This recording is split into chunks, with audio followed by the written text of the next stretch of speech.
So that's the concept. This is two different Midjourney concepts for the dining hall. And even though it might only be a page or two of the comic, I still wanted to 3D model it. It's a lot of work, so I am going to speed through some of this sort of tutorial. It's not really a tutorial, it's more just showing the process that I'm going through. So the first thing I'm going to do is bring in a couple of mannequins. You can see them right here. This is for scale. I basically want to model everything proportionally to these two characters because, like I mentioned in other videos, I just think it's really good to have to model to scale. And I really like the mannequins, so that's what I'm using. This is the floor. I'm just, eyeballing it because I am sort of using a combination of two different pieces of concept art. I like different aspects of each. And I didn't want to keep spending more and more credits and time trying to get like the perfect concept art. I think I can more or less do a pretty good job of creating my own from a few different, sort of like the characters that I did in the last video, or at least one of the last videos. So I'm just kind of making sure this floor plane or floor cube, I suppose. I think a plane would actually be better or just as good, but either way. I just cut it in half just so I would have a vertex to use as a place to grab that's close to the characters. And then after that, I just deleted it. I don't need it. And then what I'm going to do is I'm going to make sure this is not selectable. So over here in the attributes, I'm going to select, create a new layer, and I'm going to turn it to reference, which is this box on the right. And I just added it to that layer. So you can turn the visibility on. You can make it like that, which is transparent, or R is reference. So you can see it's not able to be selected. I just want it to be there. I don't have any need to modify it, at least not at this point. I can always remove it from the layer if I want to, or I can just unselect the R that made it a reference layer, and it'll be basically back to a normal piece of geometry. So I've moved the characters over to the sides just to kind of give me, I don't want them to be standing inside the table. But basically with this concept art, I'm using the floor and the stairs of the one on the top. And I'm using the tables, the columns, and basically the wall on the left side of the other one. But I'm just calling this floor plane or main floor just to give it a name. It's not really a big deal, but the cleaner you can keep things, the more naming convention, the more conventional the naming, or at least just naming it at all, is definitely going to help. Right now, it's very, very basic. There's only a couple of objects, but as you can imagine, this could get pretty full, and I'll have to start making groups and folders and naming things and using the layers to sort of reference or hide different things as I go. And I'm not, I'm going to kind of do a basic block out on this video, but I'll probably do the rest of the blocking out without recording anything. And then I'll pick it back up when everything is like really basically blocked out, and I'll just start kind of refining it and making more sense of it, and, possibly start testing some Pencil Plus renders.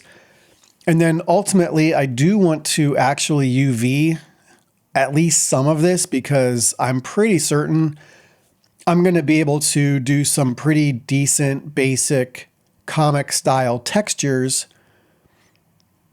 And it'll save me a lot of time if I can basically do the coloring in 3D, color at one time, and then, I'm not gonna have to color it every single panel or every time I render it. You'll see. It's something that I'm pretty certain is gonna work. I haven't tested it yet, but that is something in the future that I plan to get to. But for right now, it is just a really basic modeling process.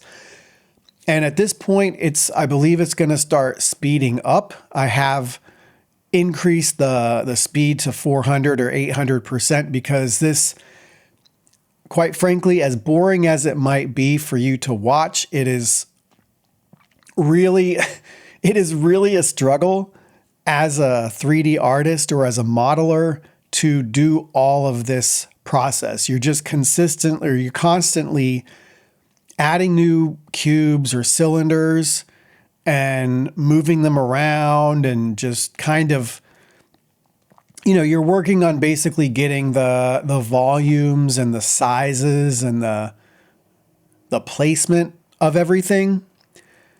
And it has to be done. I mean, you have to block this stuff out. You have to kind of you don't want to basically say, okay, I'm going to start with the stairs and, make some stairs and then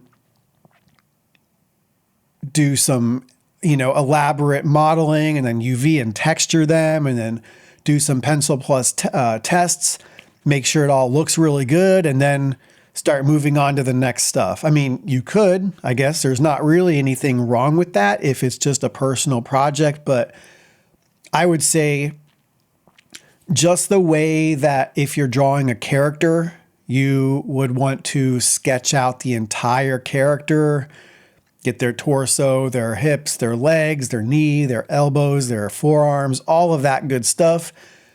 And, really figure out the pose and the proportions. And you want to do all that before you start drawing the eyes and the pupils and the nose and the lips and, all the little details on their face and all of that. You don't want to do that until you've kind of leveled up the character a little bit at a time. So this is already going quite a bit faster. And yeah, you can just see I'm just blocking in the stairs, just kind of getting some general placements. I don't remember how long I actually worked on this modeling. It was over a couple of days. It was like 2 days, and I just kind of merged those screen recordings into one because not only is it I don't quite have as much time as I would like, but like I just mentioned, it is fairly tedious. It's fairly boring. And getting through this initial blockout phase is super, it's not fun. It's just something that has to be done. So I would much rather work on the table or start modeling a chair or, doing little details here and there, but that's just not the step that I'm on right now. And eventually I will be, so don't worry, I will pick it up and I will do some extra stuff and show you, show a little bit more. But unfortunately, this is a big scene. It's probably at least 2 pages. So while I could get out the perspective grid or the perspective guides in Clip Studio, and maybe I could do some super basic stuff just to kind of make sure everything's in place. Like I could probably just use this or something of this nature, not use Pencil Plus, and there's nothing wrong with doing it that way either. It's just up to you. So, but basically I could just use this and then do all of the work traditionally 2D in Clip Studio, just using this as kind of a guide, maybe taking screenshots, setting up the perspective guides to match the screenshot, and then just pretty much drawing everything by hand. I could do that if this was only going to be for like a panel, but I thought, what, this is good practice for me. It's also content for the channel. It might be something that someone is interested in seeing. And I just figured, what, let's just see if I can do it. I want to see if this turns out as well or as good as I imagine it will, because I do think that given enough time, I think this could end up being a really, really cool piece that I could use again and again. And to be fair, or to be honest, I do want to put this up for sale once it's done on Gumroad. I would sell the model, have all the UVs. It'll have all the textures, and it's not going to include anything with Pencil Plus. That's not something I'm able to sell or give away. You can use it. You can use you can put it into Blender if you want, I guess. But yeah, it's something that I think long-term would be kind of a cool product to sell if anybody wants to download it and use it as a testing ground, so to speak. If they want to use this for their own purposes, just to play around with, or, so be it. So that's something that long-term I'm still kind of thinking about, but there's about 30 seconds left in this, so I'm going to wrap it up. This is just the basic, boring, tedious block out process. I will be back eventually when this block out is all done and I get to the next step. So if you like what you're seeing, give this video a thumbs up. If you want to see more and you want to kind of keep up with this project, subscribe, hit the bell notification. I don't do very many videos, so I think the notifications is not too much to ask, but have a great day, guys. Bye.